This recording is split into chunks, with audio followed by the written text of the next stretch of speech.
नमस्कार दोस्तों, welcome to our channel Dagar facts. दोस्तों, भारत को आज़ाद हुए अभी कुछ ही समय हुआ था कि एक भारतीय जिसका नाम राम सिंह नेगी था, वह एक अंग्रेज़ और उसकी बहन को लखनऊ रेलवे स्टेशन पर छोड़ने आया। यहाँ से उस अंग्रेज़ और उसकी बहन को पहले मुंबई और फिर केन्या के लिए रवाना होना था।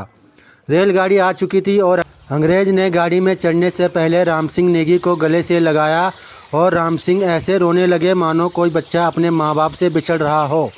यह बात आप लोगों को सुनने में भले ही अजीब ज़रूर लगे, क्योंकि जिन अंग्रेज़ों को भगाने में इतने भारतीय शहीद हुए, उस अंग्रेज़ के लिए कोई भारतीय इस तरह से बिलक बिलक के रो रहा है। अगर यह बात कालाडूंगी के और लोगों पता चल जाती तो स्टेशन पे और लोगों की भीड़ जमा हो जाती। जी हाँ दोस्तों, शक्ल और सूरत से भले ही वह अंग्रेज़ दिखता हो, पर दिल और दिमाग में उसके हिंदुस्तान बसा हुआ था, जिसके पूर्वज 3 पीढ़ियों पहले आयरलैंड की खूबसूरती छोड़कर भारत आकर बस गए थे। उनके घर 25 जुलाई 1875 को भारत नैनीताल में जन्म लेती है एक महान शख्सियत, जिसका नाम रखा जाता है एडवर्ड जेम्स कॉर्बेट, जिन्हें दुनिया जिम कॉर्बेट के नाम से जानती है। जिम कॉर्बेट का बचपन नैनीताल में बीता और यहीं से उन्होंने पढ़ाई भी की। कॉर्बेट सर्दी का मौसम कालाडूंगी में और गर्मी का मौसम नैनीताल में बिताते थे। दोनों ही स्थान प्राकृतिक सुंदरता से लबरेज थे और प्रकृति की गोद में पलने के कारण उनकी हृदय में भी वन और वन्य जीवों के प्रति गहरा लगाव होने लगा था। अपनी उच्च माध्यमिक शिक्षा पूरी होने के बाद जिम ने पहले रेलवे विभाग और उसके बाद सेना में कार्य किया। सेना में उनके द्वारा किए गए अच्छे कार्यों के वजह से उनको कर्नल की रैंक से भी नवाजा गया। सेना में कार्य करने के कई वर्षों बाद जिम कॉर्बेट एक बार फिर से नैनीताल व कालाडूंगी वापस लौट आए।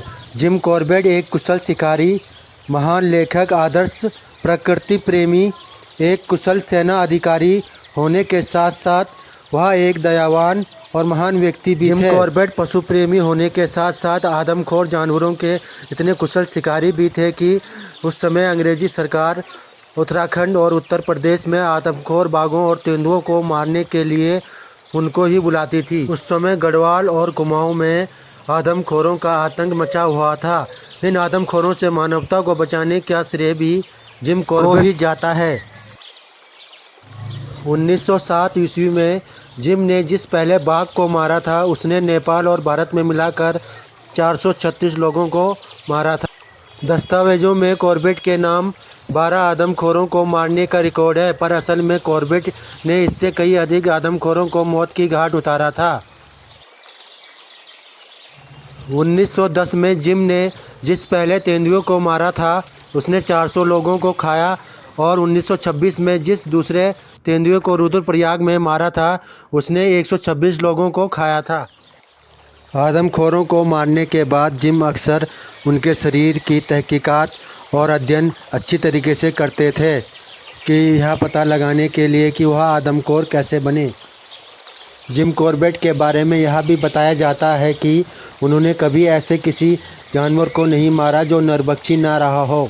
आदमखोरों को मारते मारते जिम कॉर्बेट को उनके प्रति प्रेम और संवेदनशीलता होने लगी, क्योंकि हर आदमखोर को मारने के बाद उसके शरीर का अच्छी तरीके से अध्ययन करते और नतीजे पर पहुंचते कि किसी के शरीर पर शिकारी द्वारा धारदार हथियार से वार किया गया है, किसी के शरीर पर शिकारी द्वारा चलाई गई बंदूक की गोली के निशान हैं, किसी के दांत और नाखून टूट गए हैं।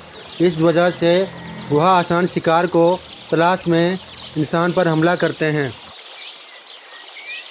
जिम कॉर्बेट द्वारा मारे गए नरभक्षियों का विवरण कुछ इस प्रकार से है। चंपावत टाइग्रेस को उन्होंने 1907 ईस्वी में मारा। इसी तरह से मुक्तेश्वर नरभक्षी 1910, पनार नरभक्षी को 1910, रुद्रप्रयाग नरभक्षी 1926, तल्लादेश नरभक्षी 1929, चौगढ़ नरभक्षी 1930, मोहान नरभक्षी 1931, कांडा नरभक्षी 1933, चूका नरभक्षी 1937 और टाग 1938। जिम कॉर्बेट द्वारा लिखी गई पुस्तकों का विवरण कुछ इस प्रकार से है। The man eaters of Kumaon, जो कि 1944 में प्रकाशित हुई। Man eating leopard of Rudraprayag 1948, jungle lore 1953, my India 1952 और ट्री टॉप्स 1955 और द टेम्पल टाइगर जो कि 1954 में प्रकाशित हुई। जिम कॉर्बेट को बाघों के लिए इतनी चिंता थी कि उन्होंने इनकी घटती आबादी को रोकने के लिए 8 अगस्त 1936 को भारत के पहले नेशनल पार्क की स्थापना करवाई। इसे हेली नेशनल पार्क कहा गया और कॉर्बेट नेशनल पार्क कर दिया गया। जिम कॉर्बेट आजीवन अविवाहित रहे। भारत छोड़ने के बाद वह केन्या चले गए और वहीं उन्होंने अंतिम सांसें ली, मगर वहां पहुंचने के बाद वह भारत और भारत के जंगलों को और यहाँ के जीव जंतुओं को बहुत याद किया करते थे और उनके शव को नायरा नदी के पास ही दफनाया गया था। उनका निधन 19 अप्रैल 1955 को हुआ था। अपने दौर के सबसे मशहूर शिकारियों में से एक थे। कहीं भी नरभक्षी का आतंक होता तो चिट्ठी लिखकर जिम कॉर्बेट को सूचना भेज दी जाती। चिट्ठी लिखने वालों को यकीन होता कि वह ज़रूर आएंगे और होता भी ऐसा ही। उन्होंने 1907 से 1938 तक शिकार किया। दोस्तों, अगर वीडियो पसंद आए तो इसे लाइक, शेयर और सब्सक्राइब करें। वीडियो देखने के लिए धन्यवाद।